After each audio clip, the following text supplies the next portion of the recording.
In 2018, the FDA released a statement that was nothing short of astounding.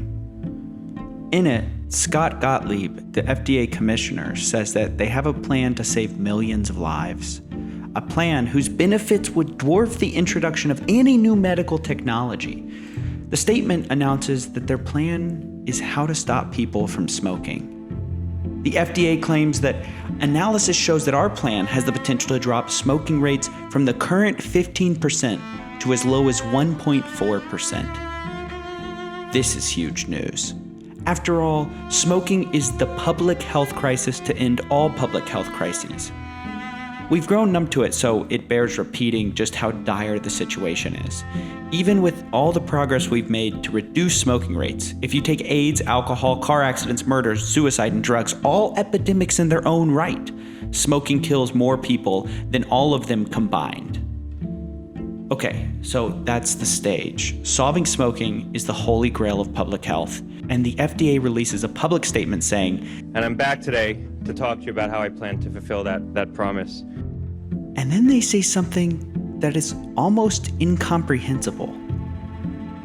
They're not gonna do it. The letter, the whole purpose of the FDA's letter, is to explain why they can't quite bring themselves to execute that plan. This is the story of that letter. This video is sponsored by Squarespace. Han Lick was in a crisis. He smoked just like his dad before him, but his dad before him had just died. And yet, every day, he lit another cigarette. As a pharmacist, he knew what the remedy was. He tried everything: patches, gum, cold turkey, everything. The problem was, nothing replaced the feeling of a cigarette. Ask any smoker who tried the patch or gum, and they'll tell you it just isn't the same. Doctors talk about curbing the craving. Han Lick wanted to satisfy the craving. So, being a pharmacist by training, he decided that if a solution to his problem didn't exist yet, he'd invent it. There's a famous quote by Douglas Adams that goes, "It's not the fall that kills you, it's the sudden stop at the end." This simple quote encapsulates a simple idea, an idea that Han Lick realized could be his saving grace. Often what we think of as the most dangerous part isn't what kills us. And if you can extricate one for the other, you can achieve a relatively safe experience, such as skydiving. Big fall, no sudden stop. Han Lick's epiphany was that smoking might be the same. What people often blame is the nicotine, and yes, it got you into this mess. It's what keeps you in this mess, but nicotine isn't what kills smokers. It's this. Smoke produced by combustion. The burning of products like tobacco leaves creates tar and other dangerous carcinogens, and breathing that is what causes cancer and eventually kills you. It's not the nicotine. So Han Lick's idea was that if he could remove the tar and smoke, could he make nicotine safe again? Or at least safe in the way we'd call skydiving safe. Not harmless, but to use the analogy, far safer than throwing yourself out of an airplane with nothing on. And so the e-cigarette was born. Vaping as we know it here in the States. It looks like a cigarette, it's inhaled like a cigarette, but there's no burning, no combustion. Experts estimate that it's 95% less harmful than a traditional cigarette. This is what the FDA was excited about. This was their plan. They realized how disruptive this technology could be. For years, our attempts to curb smoking rates has centered around lecturing, taxing, and banning, and it's worked to some extent, but the process is slow. So slow, in fact, that while many countries' individual smoking rates have gone down, because of population growth, the absolute number of smokers on the planet has actually risen. And suddenly, in the midst of this disaster, out comes this solution that, by all accounts, is a much less harmful alternative to smoking that mimics smoking almost perfectly. It's like if for years you've been trying to get people to stop eating meat by giving them tofu, and suddenly someone invents the Impossible Burger. The opportunity is just huge. And for many, this isn't hypothetical or a theoretical plan. E-cigarettes is already a life-saving device. I'm from the UK. I'm a dad, an IT engineer, used to be a chemist, and used to be a smoker. I tried NRT, and I tried cold turkey, and I tried all sorts of things to try and give up smoking because I knew it was making me ill. Just over 5 years ago, I came across this bad boy, I haven't got rid of it because, well, kind of a saviour. And that day, I stopped smoking tobacco. That was it. I quit. That's pretty powerful stuff. I just got a device myself. I didn't need anyone's help. I just quit smoking. And yet, despite all the plans, in spite of all the smokers who could be saved by this technology, it's all on the brink of getting banned. In fact, San Francisco recently announced that it was banning vaping for the same reason the FDA didn't want to follow through on their plan, and is now openly considering banning vaping products as well. Kids are picking up vaping.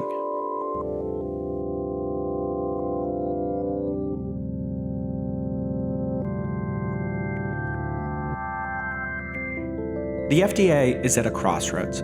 On the one hand, they know they have the public health innovation of the century that can save millions of lives. But on the other hand, they're afraid allowing these products is causing a whole new generation to get addicted to nicotine, who in their view may not have otherwise picked up smoking.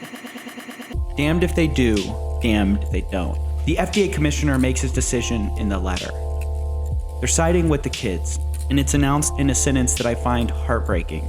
But unfortunately, in order to close the on-ramp for kids, we're now going to have to take some actions that we think are going to narrow the off-ramp for adults. And that's the trade-off that we have to make. And so, that's what they've been doing.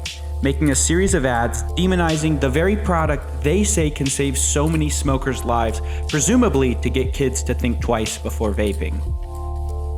There's an epidemic spreading. Scientists say it can change your brain. It can release dangerous chemicals like formaldehyde into your bloodstream. It can expose your lungs to acrolein, which can cause irreversible damage.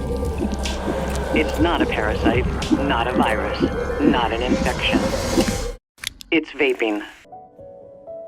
But of course, all of this comes at the cost. There's the problem Scott Gottlieb mentioned. A body like the FDA is never giving advice to just one group. They're always speaking through a megaphone. So even though this ad is clearly targeted to keep kids off vaping, it's seen by adults too. And they're getting smokers confused and angry. Because if you're an adult smoker, this is just propaganda. Propaganda for a good cause, you could argue, but propaganda nonetheless. And it's performing a little too well. When asked about the health effects of vaping, in 2012, 51% identified vaping as less harmful than smoking. But in 2017, only 35% of people correctly answered that question. And the bottom line of this is that adults who should be making the switch from cigarettes to vaping now aren't sure of what to make of these devices because of conflicting messages. This should concern you.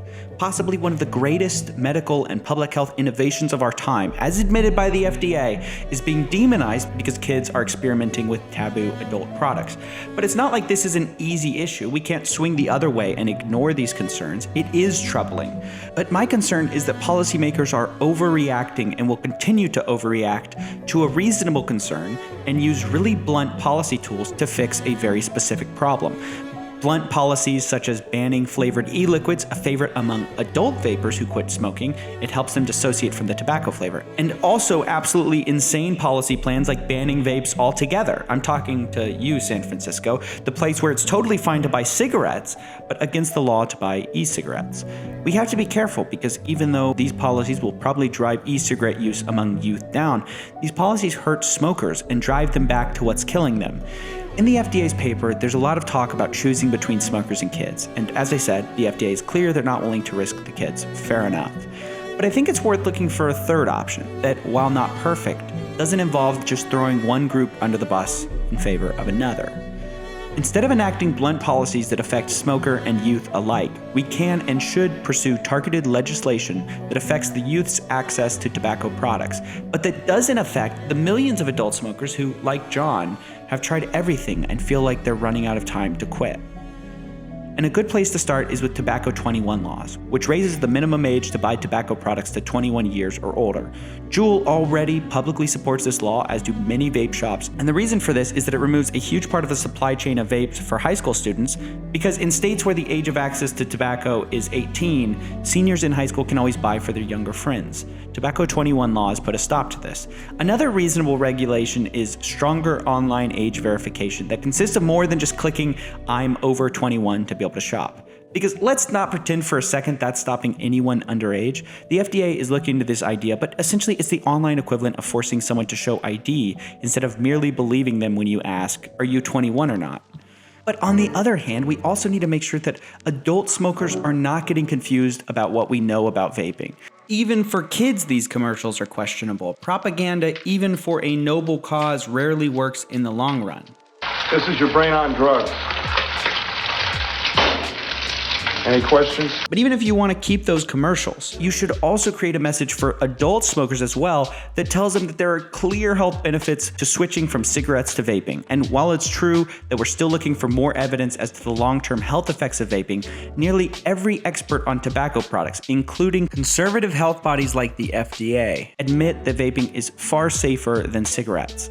So we should support at every turn someone switching from cigarettes to e-cigarettes completely, which is where you see the biggest health benefit. And how we do that is we need to be honest about the health effects of smoking versus vaping publicly. And while this is obviously challenging, since we once again face the megaphone problem, I think this can be done. You just have to frame the commercial right. I think in recent years, JUUL has actually established a decent case study for this.